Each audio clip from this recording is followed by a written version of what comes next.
Grill grill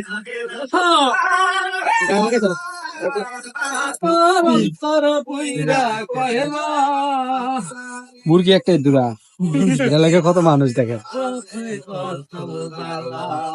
আমি বুঝি মুখে একটা ছোট এর ভিতরে হাজার হাজার মানুষ ভিড় হয়ে গেছে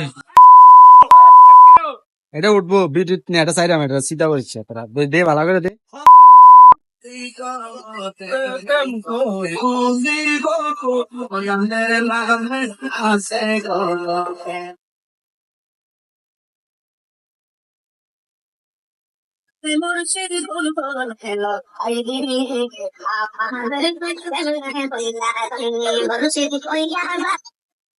অবশেষে আমরা খানা স্টার্ট করে দিয়েছি, দেখা যাক কেমন হয়েছে। না আসলে অনেকটা ভালো হয়েছে দেখা যাইতেছে, মাশাল্লাহ। তো গাইস যারা আমাদের পাশে ছিলেন অনেক মজা করলাম আজকে। সো গাইস নেক্সট টাইমে আরেক ভিডিও নিয়ে আসবো। সো আপনারা আমাদের পাশে থাকবেন, ইনশাল্লাহ ভালো কিছু দেওয়ার চেষ্টা করবো। আসসালামু আলাইকুম।